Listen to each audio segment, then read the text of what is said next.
बिस्मिल्लाहिर्रहमानिर्रहीम अस्सलाम वालेकुम। बेटा जी, आज की वीडियो में हम 8th क्लास की एक्सरसाइज 2.4 को सॉल्व करेंगे। बहुत ही इजी एक्सरसाइज है। वीडियो को आगे बढ़ाने से पहले अगर आपने वीडियो को अभी तक शेयर नहीं किया तो काइंडली वीडियो को शेयर ज़रूर कर दीजिएगा, चैनल को सब्सक्राइब कर दिया करें। और वीडियो शेयर करने का असल में मकसद ये होता है कि ज़्यादा से ज़्यादा बेटे बेटियों तक ये वीडियो पहुँच सके और उनको भी इससे फ़ायदा हो सके, जो कि वीडियो को बनाने का बुनियादी मकसद होता है। 2.4 जो एक्सरसाइज है ये बहुत ही इजी एक्सरसाइज है। इसमें तरीकाकार मैं ये इख्तियार कर रहा हूँ क्वेश्चंस को समझाने का कि जो भी क्वेश्चन आपको समझाया जाएगा उसी से रिलेटेड जो उसकी ऑब्जेक्टिव है या डेफिनेशन है वो पहले वो आपको समझाई जाएगी, फिर क्वेश्चन समझाया जाएगा। इससे आपका कॉन्सेप्ट ज़्यादा क्लियर होगा। और पहले एक मेथड में अडॉप्ट कर रहा था कि पहले मैं सारी ऑब्जेक्टिव पढ़ा रहा होता था, यानी पहले मैं ऑब्जेक्टिव पार्ट सारा क्लियर करता था जो कि एक्सरसाइज से पहले बताया गया होता था, फिर एक्सरसाइज को स्टार्ट किया जाता था और सारी एक्सरसाइज को फिर कंप्लीट कर दिया जाता था। लेकिन अब से मैं इंशाल्लाह कोशिश करूंगा कि इस तरीके को अडॉप्ट किया जाए कि जो भी क्वेश्चन समझाया जाए उससे रिलेटेड एक्सरसाइज से पहले जो भी ऑब्जेक्टिव हो या डेफिनेशन हो वो उसके साथ ही समझाई जाए। ठीक है जी। और अगर आपको ये वाला मेथड अच्छा लगे इसके बारे में भी कमेंट कीजिएगा, और अगर पहला मेथड ज़्यादा बेहतर समझते हैं आप तो उसके बारे में अपनी राय ज़रूर दीजिएगा ताकि वीडियोस को मज़ीद बेहतर से बेहतर बनाया जा सके। पहला क्वेश्चन जो है वो कुछ इस तरह से है कि separate the open and close sentences. अब इस क्वेश्चन को सॉल्व करने के लिए हमें दो बातों का पता होना ज़रूरी है कि what are open sentences and what are close sentences. तो इसके लिए हम चलते हैं अभी ऑब्जेक्टिव की तरफ, यानी हमारे पास जो एक्सरसाइज से पहले ऑब्जेक्टिव है उसकी तरफ आते हैं। तो क्लोज सेंटेंस की डेफिनेशन अगर हम देखें तो ये लिखी हुई है, a closed sentence is always true और ऑलवेज फॉल्स।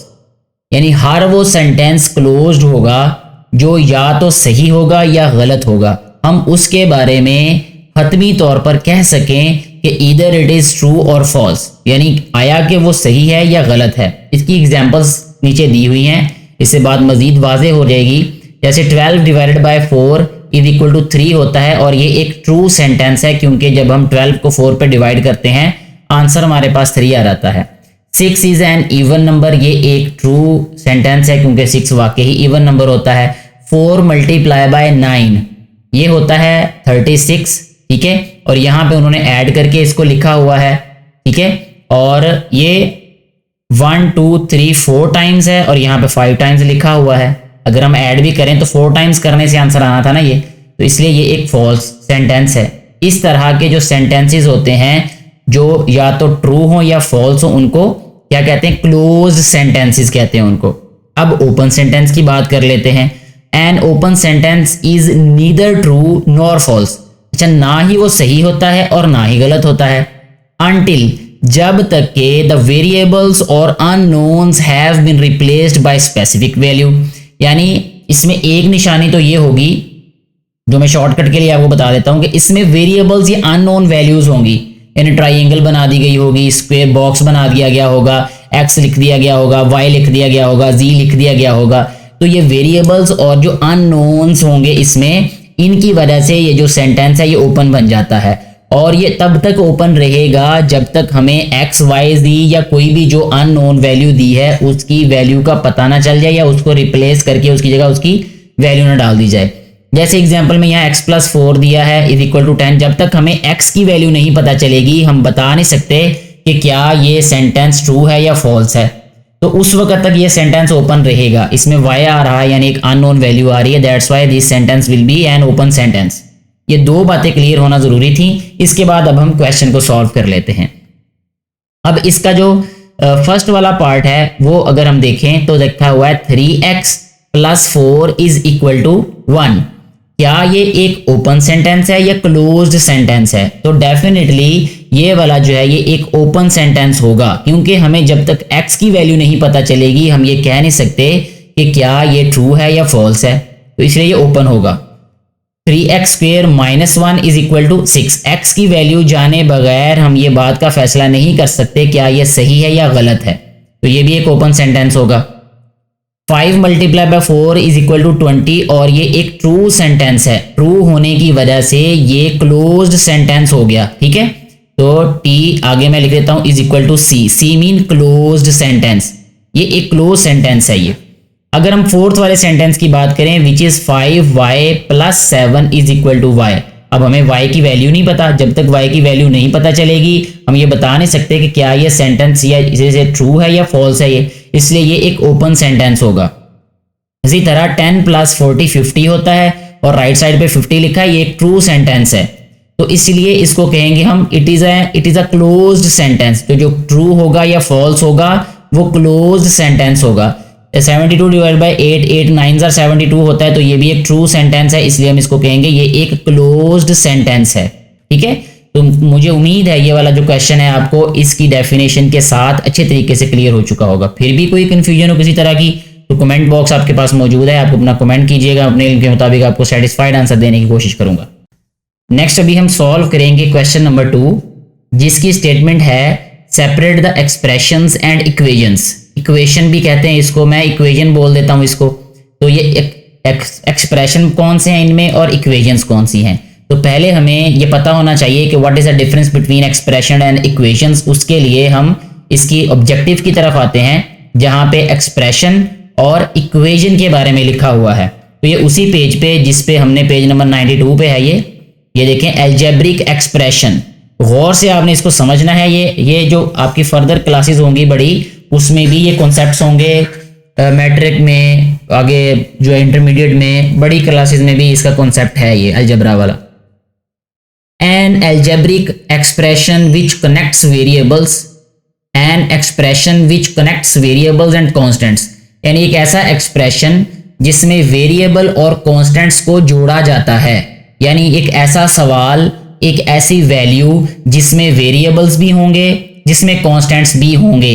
कॉन्स्टेंट्स का मतलब होता है काउंटिंग डिजिट्स वगैरह, या जिस की वैल्यू फिक्स्ड हो। वेरिएबल का मतलब यह होता है कि जिसकी कोई फिक्स वैल्यू ना हो। ठीक है जी, तो वेरिएबल और कॉन्स्टेंट्स को कनेक्ट किया गया हो by algebraic operations of addition. जो अलजेब्रिक ऑपरेशंस होते हैं जैसे एडिशन है, सब्ट्रैक्शन है, मल्टीप्लिकेशन है और डिवीजन है, is called an algebraic expression. तो उसको हम अलजेब्रिक एक्सप्रेशन कह देते हैं। यानी सिंपली आप ये बात याद रख लें कि अगर कोई भी वेरिएबल और constants plus minus divide multiply के साथ जुड़े हुए हैं तो वो एक्सप्रेशन होगा। ठीक है, a few algebraic expressions are given below. ये एक्सप्रेशंस दिए हुए हैं, ये अकेला कांस्टेंट है, यहाँ पे x + 2y है, यहाँ पे वेरिएबल कांस्टेंट्स को जोड़ा गया, यहाँ भी वेरिएबल कांस्टेंट्स को जोड़ा गया, डिवाइड भी है इसमें, यहाँ भी इसी तरह वेरिएबल कांस्टेंट्स को प्लस माइनस और डिवाइड के साथ आपस में जोड़ दिया गया है। अब बात करते हैं इक्वेशन की। A sentence that shows equality between two expressions is called an equation. यानी अगर दो एक्सप्रेशन के दरमियान में ये इक्वालिटी का साइन आ जाए तो हम उसको इक्वेशन कहते हैं। ठीक हो गया, इक्वेशन कहते हैं। अब आते हैं हम एक्सरसाइज के क्वेश्चन नंबर 2 की जानिब, जिसको अभी हमने सॉल्व करना है। तो ये जो इसका फर्स्ट वाला पार्ट है, इसमें हमें कहा गया है कि यह 2x - 1 इज इक्वल टू 0। तो क्योंकि इसमें इक्वालिटी का साइन आ गया है, इक्वालिटी का साइन होने की वजह से ये एक इक्वेशन है। इसको लिख देते हैं EQ। ठीक है, EQ मीन इक्वेशन। नेक्स्ट देखें 3x - y + 7। अब इसमें इक्वेशन का साइन नहीं है, लेकिन वेरिएबल और कांस्टेंट्स को किसके साथ जोड़ा गया है, प्लस माइनस के साइन के साथ। तो ये है एक्सप्रेशन, इसको मैं लिख लेता हूं EX। x + y = 3 is an equation. तो ये आ रहेगा हमारे पास EQ। ठीक है, ये वाला देखें इक्वेशन का साइन, तो इक्वेशन आ जाएगी ये। यहां साइन इक्वेशन का, तो इक्वेशन आ जाएगी ये। यहां भी इक्वेशन का साइन, तो ये इक्वेशन आ जाएगी। ठीक है जी, यानी सारे के सारे जो पार्ट्स हैं वो क्या हैं, वो इक्वेशंस हैं, सिवाय इस एक पार्ट के जो कि यहां पे हमारे पास क्या है, एक्सप्रेशन है ये। ठीक हो गया, मुझे उम्मीद है कि ये वाला कॉन्सेप्ट भी आपका क्लियर हो चुका होगा। नेक्स्ट हमारे पास जो क्वेश्चन नंबर 3 है, इसमें कहा गया है कि separate the equations and inequalities. Equations को अलग करना है और इनइक्वालिटीज को अलग करना है। इक्वेशन का कॉन्सेप्ट, इक्वेशन की डेफिनेशन इससे पहले क्वेश्चन में पढ़ी जा चुकी है, मैं दोबारा रिपीट नहीं करूंगा। अगर आपको जरूरत है दोबारा उसको देखने की तो क्वेश्चन नंबर 2 को देखें। इनइक्वालिटी की बात कर लेते हैं कि इनइक्वालिटीज क्या होती हैं, इसकी डेफिनेशन क्या होती है। तो ये उसी पेज पे आ जाते हैं हम जहां पे हमने पहले डेफिनेशंस पढ़ी हैं। यानी पेज नंबर हम देख लेते हैं 92 पेज है, यानी ये फर्स्ट पेज है इस टॉपिक से रिलेटेड। तो इनइक्वालिटी की जो डेफिनेशन है वो यहाँ पे कुछ इस तरह से हमें दी गई है। An inequality is a statement, inequality एक ऐसी स्टेटमेंट होती है that contains one of the symbols, इन सारे सिंबल्स में से अगर कोई एक भी सिंबल आ जाए, ठीक है, किसी स्टेटमेंट में, तो वो क्या कहलाएगी, इनइक्वालिटी। ये less then, greater than, less than और इक्वल टू, ग्रेटर देन और इक्वल टू, यानी ये चार साइंस हमने याद रखने हैं। बेसिकली ये टू ही साइंस हैं, दोनों के नीचे इक्वालिटी का साइन आ जाएगा तो ये चेंज हो जाएंगे, यानी इनइक्वालिटी का साइन आ रहा है तो वो इनइक्वालिटी होगी। यहाँ नीचे एग्जांपल्स दी हैं, तो इसका जो निशानी यही है कि इनइक्वालिटी का साइन इसमें आता है, ठीक है। इक्वेशन वो होगी जिसमें इक्वेशन का साइन होगा, इन इक्वेशन वो होगी जिसमें इन इक्वेशन का साइन होगा। जैसे देखें, ये पहले वाले में ग्रेटर देन का साइन आ गया, तो ये क्या है, इन इक्वेशन, तो यहाँ पे हम लिख देते हैं I N, in mean inequation. ये लेस देन और इक्वल टू का साइन आ गया, it's also an inequation. ये इक्वालिटी का साइन है तो इसमें इक्वेशन आ जाएगा, ई क्यू लिख देते हैं।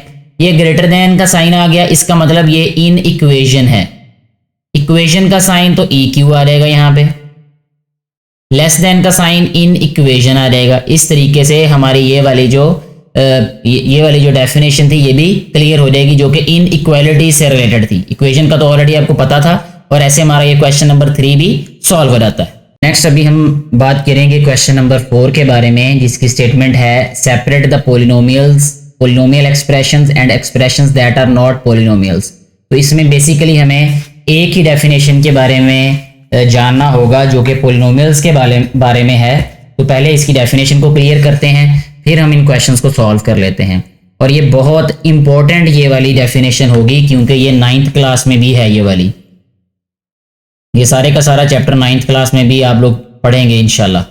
पोलिनोमियल की डेफिनेशन देखें और बहुत ध्यान से आपने इसको समझ लेना है, क्योंकि इसी की बेसिस पे आगे सारे के सारे जितने भी टॉपिक्स होंगे वो होंगे।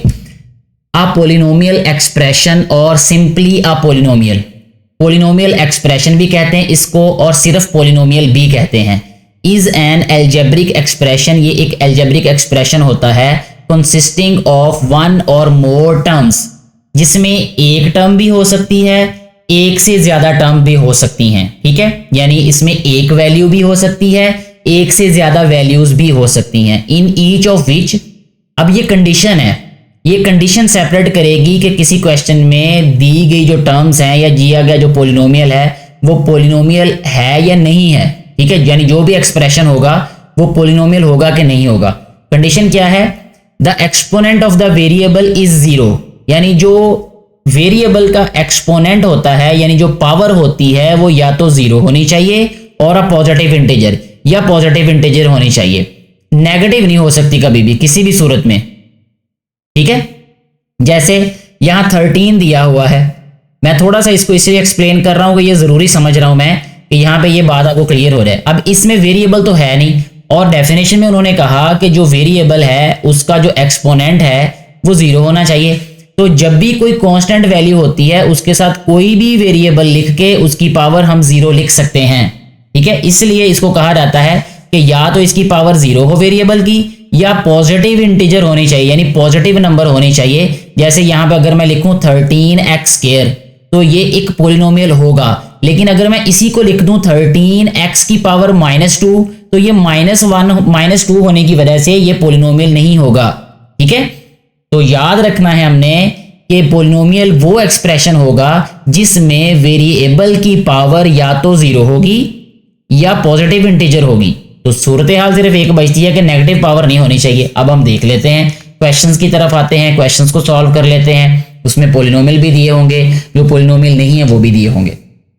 फर्स्ट पार्ट की बात करते हैं, इसमें है x² पावर 2 दी है और पॉजिटिव है, x की पावर 1 है, यानी जिस वेरिएबल की पावर नहीं होती है वो 1 होती है, तो ये भी पॉजिटिव है। यहाँ कांस्टेंट नंबर दिया हुआ है यानी 1 दिया हुआ है, इसके साथ जो भी वेरिएबल होगा, यानी अगर x है तो x की पावर 0 है, तो दोनों कंडीशंस पूरी हो जाती हैं कि जो वेरिएबल की पावर या तो 0 होनी चाहिए या पॉजिटिव इंटीजर होनी चाहिए। तो पहले वाला जो पार्ट है ये एक पोलिनोमियल होगा, तो मैं इधर टिक कर देता हूं कि ये पोलिनोमियल है।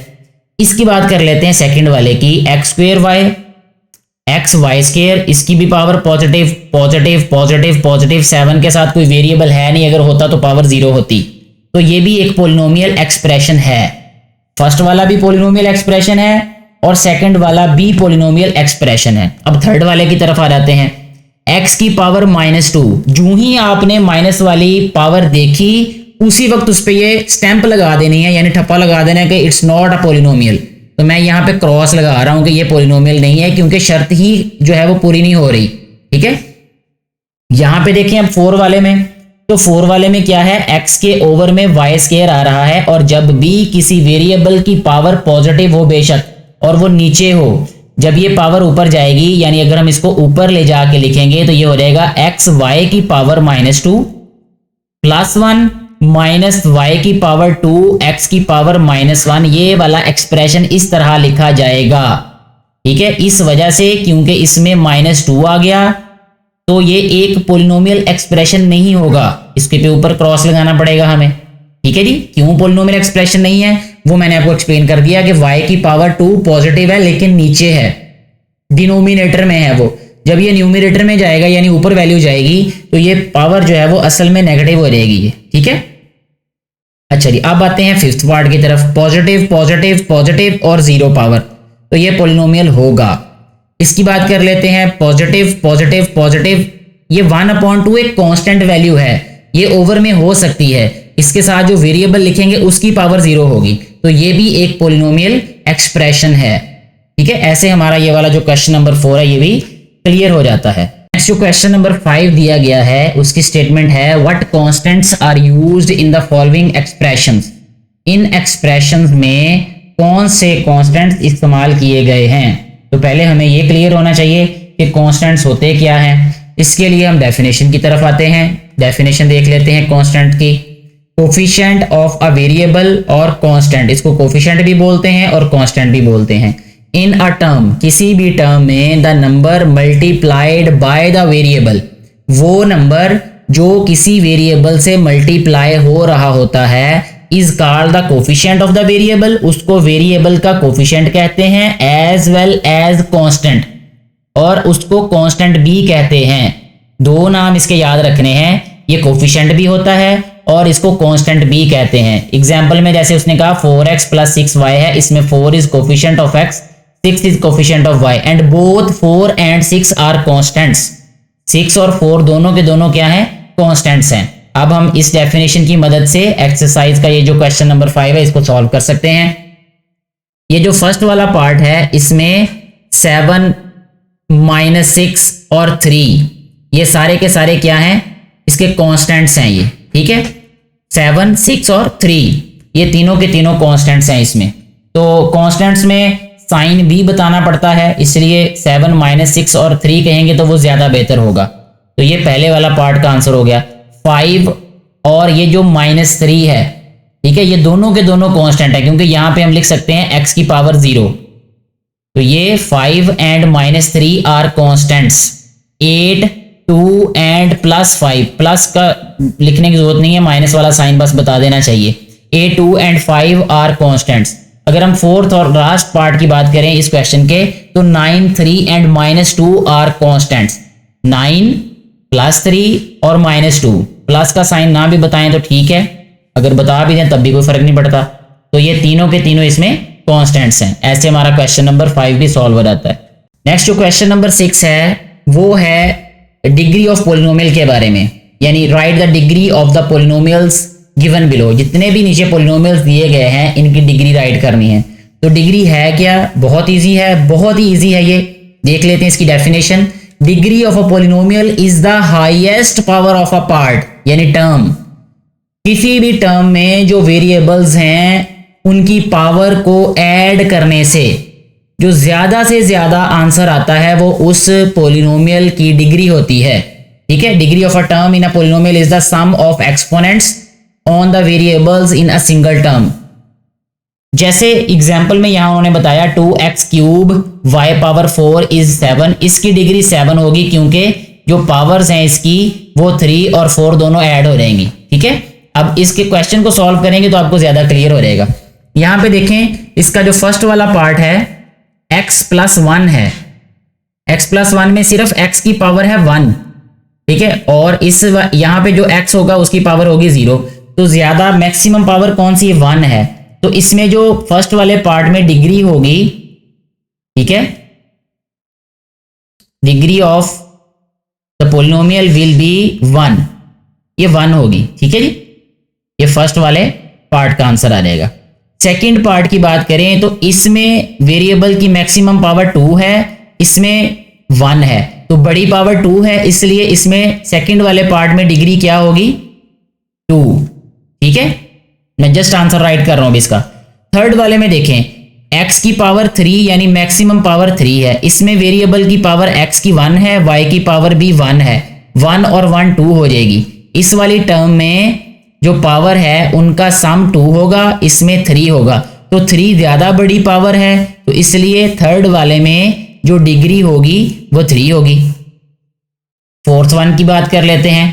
फोर्थ वन में क्या हो रहा है, हर एक टर्म की पहले हम डिग्री राइट कर लेते हैं। इसमें 4 पावर आएगी, 2 + 2 4, इसमें 3 आ जाएगी और इसमें 2 आ जाएगी और इस वाले में 0 आ जाएगी, ठीक, क्योंकि जिसमें वेरिएबल नहीं होता उसमें 0 पावर होती।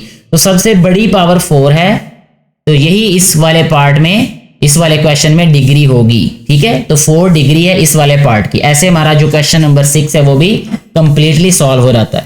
नेक्स्ट हम क्वेश्चन नंबर 7 सॉल्व करेंगे, जो कि लास्ट क्वेश्चन भी है इस एक्सरसाइज का। बहुत आसान है ये भी। इसमें क्या पूछा गया है, separate the polynomials as linear, quadratic, cubic and biquadratic. इसमें हमने लीनियर पोलिनोमियल को अलग करना है, क्वाड्रेटिक को, क्यूबिक को, बाई क्वाड्रेटिक को। तो पहले तो हमें इनका क्लियर होना चाहिए ना कि लीनियर पोलिनोमियल्स क्या होते हैं, क्वाड्रेटिक क्या होते हैं, क्यूबिक क्या होते हैं, बाई क्वाड्रेटिक क्या होते हैं। तो इसके लिए इसकी डेफिनेशंस देख लेते हैं। इन सारे के सारे जो पार्ट्स हैं या जो भी हमें पोलिनोमियल्स दिए गए हैं, इनकी लीनियर पोलिनोमियल्स क्या हैं। कहता in all these polynomials the degree of the variable x, y और z is 1।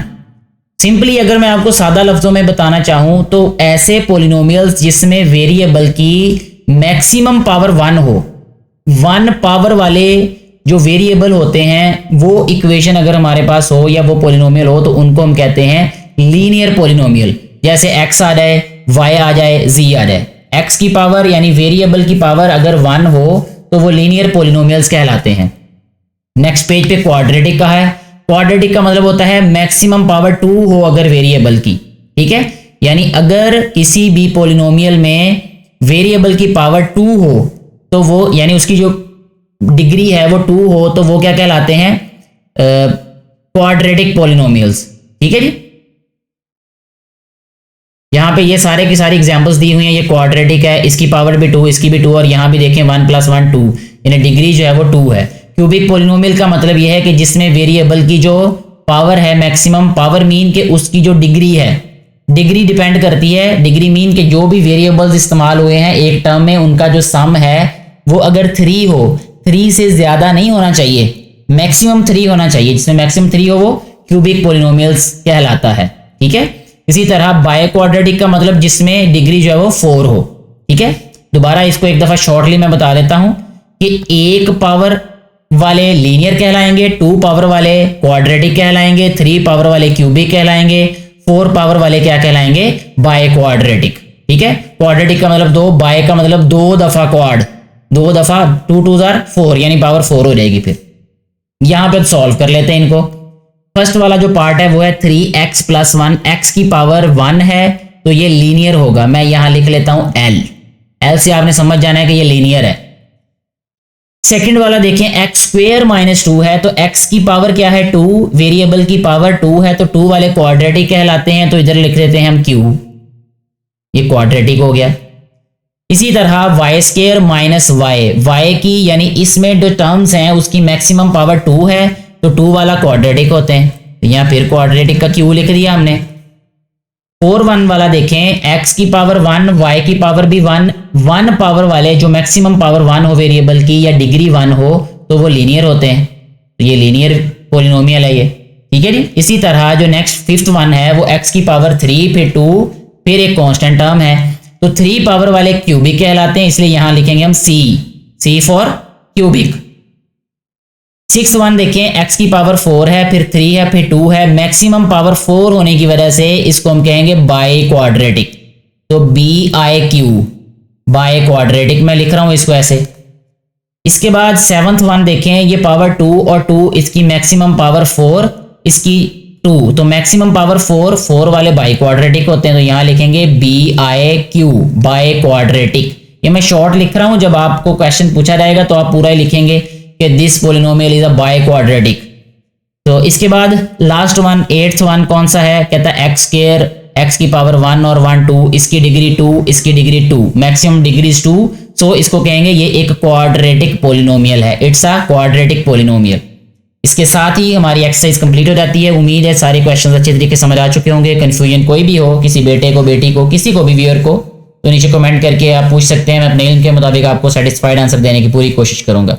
Thank you so much.